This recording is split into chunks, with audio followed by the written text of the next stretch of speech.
Hello good morning नमस्कार। एक बार फिर से आप सबका स्वागत है वाईपीएस स्टडी स्टूडियोज पे which is a part of Unacademy.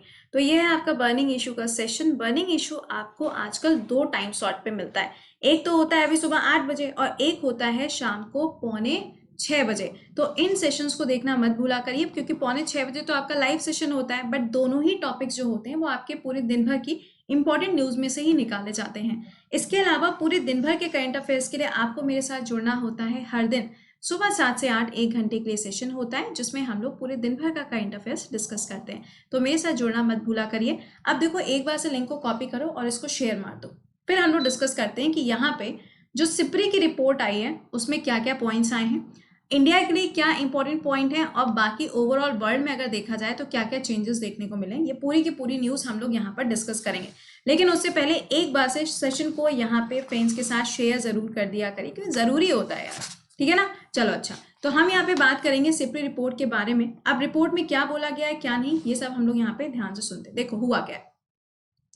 SIPRI, इसका यहाँ पे काम क्या होता है। सिप्री एक ऐसा आपको ऑर्गेनाइजेशन कह लो, यहाँ पे एक ऐसी ऑर्गेनाइजेशन है जिसके द्वारा यहाँ पे रिपोर्ट जारी करी जाती है। काहे की रिपोर्ट जारी करी जाती है, तो पहला तो ये है कि कौन सी कंट्री अपने यहाँ पे मिलिट्री के ऊपर कितना पैसा खर्चा करती है, एक रिपोर्ट ये आती है। दूसरी रिपोर्ट आती है कि कौन सी कंट्री कितना न्यूक्लियर वेपन बना रही है, इसके ऊपर भी एक रिपोर्ट जारी करी जाती है। किसके द्वारा? सिप्री के द्वारा। अब अभी हुआ क्या है, Pakistan still has more nuclear weapons, China twice as the India.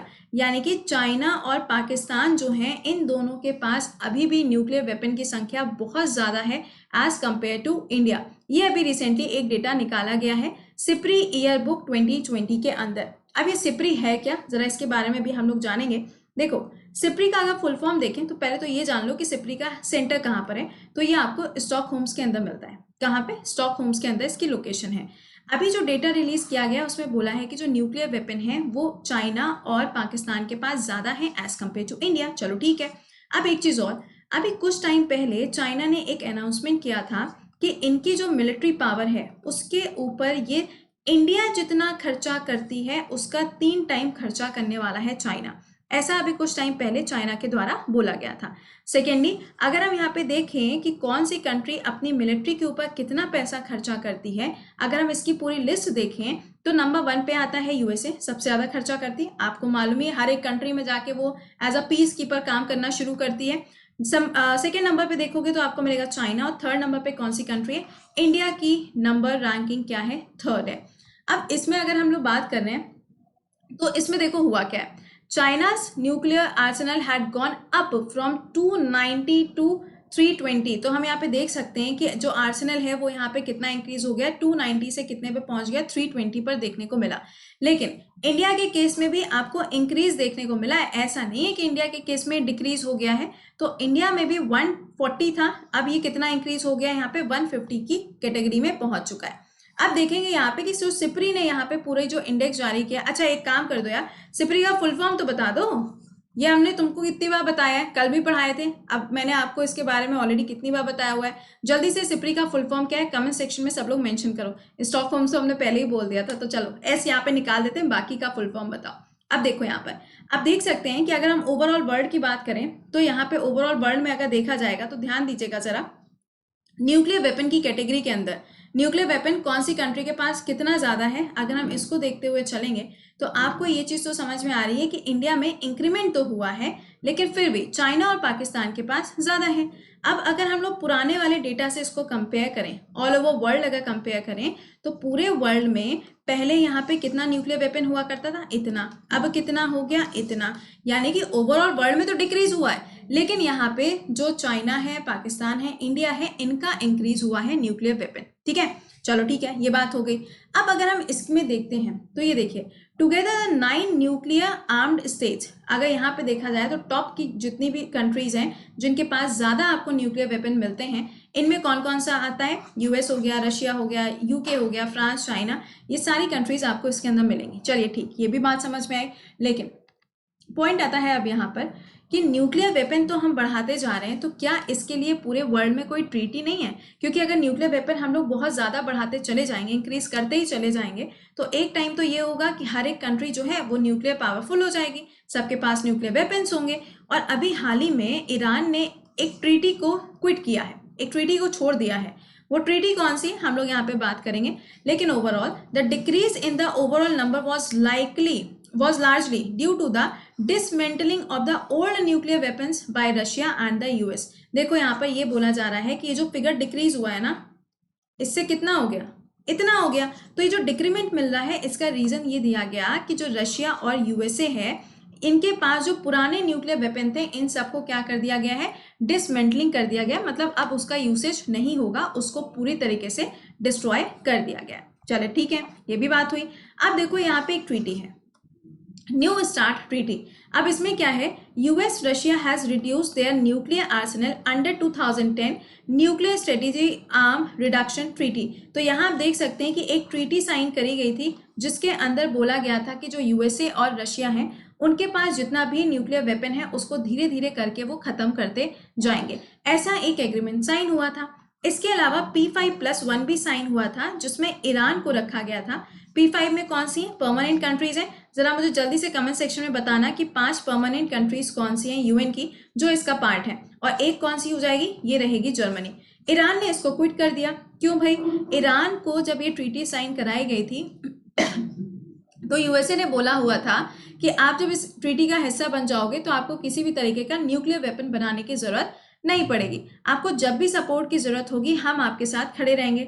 लेकिन अब हुआ क्या, P5+1 में से यूएसए हो गया बाहर। जब यूएसए ही बाहर हो गया तो ईरान उसके अंदर रह के क्या करेगा। तो अब ईरान भी इसके बाहर हो चुका है और ईरान न्यूक्लियर वेपन्स को इस टाइम पे बना रहा है। अच्छा खासा न्यूक्लियर वेपन इन्होंने प्रोड्यूस कर लिया है। चलो ठीक, अब देखो यहाँ पे आती है इंटरनेशनल लेवल पे एक ट्रीटी, ठीक है, जिसका नाम क्या है, non proliferation of nuclear weapon, non proliferation of the nuclear weapon, जिसको हम NPT के नाम से जानते हैं। जो NPT है, अगर हम इसका रोल देखें कि इंटरनेशनल लेवल पर ये काम क्या करती है, तो इसका काम क्या है, यहाँ पे ध्यान से सुन लीजिएगा। जो न्यूक्लियर वेपन कंट्रीज बनाती हैं इसको कंट्रोल करना। दूसरा काम, जिस टेक्नोलॉजी का इस्तेमाल किया जाता है, यानी कि जिस टेक्नोलॉजी का यूज किया जाता है यहाँ पे न्यूक्लियर वेपन्स को बनाने के लिए, उसको रोकने का काम किया जाता है किसके द्वारा, यहाँ पर NPT के द्वारा। अब क्या इंडिया इसका मेंबर है, तो यहाँ पे अगर हम देखें तो काफी सारी कंट्रीज इसकी मेंबर हैं। और अगर हम इसको देखें तो ये बनाई कब गई थी, 1968 में, लेकिन ये फंक्शन में कब आई है, 1970 में। 1970 से अभी 2020 देखोगे तो इसको 50 साल पूरे हो गए, हाँ या ना, 50 साल पूरे हुए ना। तो इसी बात पे जल्दी से इसको एक बार से लाइक मारो सेशन को, और इसको फ्रेंड्स के साथ शेयर भी कर दीजिएगा। तो यहाँ पे आप देख रहे हैं कि 50 ईयर्स पूरे हुए। चलो ठीक है, but point to be noted, India इसका मेंबर नहीं है। मतलब इंडिया जो है वो अभी भी न्यूक्लियर वेपन प्रोड्यूस कर सकता है, इंडिया ने इस ट्रीटी को साइन नहीं किया है। ओवरऑल आपको 5 ऐसे देश देखने को मिलते हैं जिन्होंने इस ट्रीटी को साइन नहीं किया है। 5 के नाम आपसे एग्जाम में पूछे जा सकते हैं। तो देखो, सबसे पहले तो हो गया इंडिया, दूसरा हो जाएगा आपका पाकिस्तान, तीसरा हो जाएगा नॉर्थ कोरिया, चौथा हो जाएगा इजराइल, और यहाँ पे 5वां हो जाएगा साउथ सुडान। ये 5 ऐसे देश हैं जिन्होंने यहाँ पे नॉन प्रोलिफरेशन ट्रीटी के ऊपर सिग्नेचर नहीं किए हुए।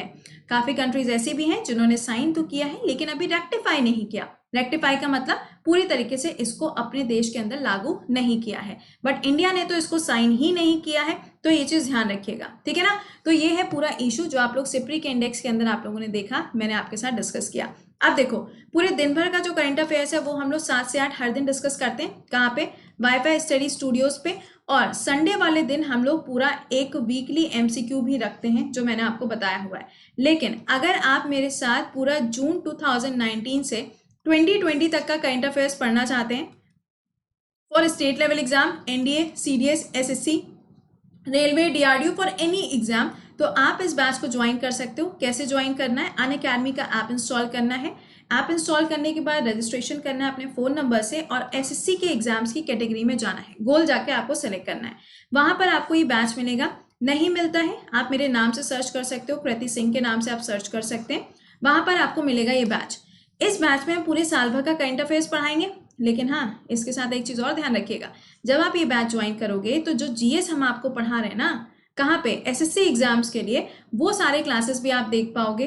इसके साथ में मैथ्स, रीजनिंग और इंग्लिश। यानी कि जब आप ये बैच ज्वाइन करोगे तो एसएससी में जितने भी एजुकेटर्स हैं जिनका जो भी क्लास हो रहा है आप सारे के सारे क्लास देख पाओगे। उसके लिए आपको कुछ भी एक्स्ट्रा चार्ज करने की जरूरत नहीं है। जब ये बैच ज्वाइन करोगे तो आपको जो कोड यूज करना होगा 10% डिस्काउंट के लिए, वो क्या होगा, प्रतीक10। तो बैच अभी ज्वाइन कर लेना भाई, क्योंकि 22 तारीख से क्लास शुरू हो जाएगा और जीएस का जो फाउंडेशन बैच चल रहा है उसमें हम ऑलरेडी इकोनॉमिक्स पढ़ा रहे हैं, तो आपका कोई भी क्लास मिस ना हो इसके लिए जरूरी है इसको ज्वाइन करना। अच्छा हाँ, एक चीज और, आप लोग जो एचडीएफसी में ईएमआई के थ्रू पेमेंट करते हो ना, तो ये ध्यान रखना कि वो क्रेडिट कार्ड से होगा, डेबिट कार्ड से नहीं हो रहा है, ठीक है ना।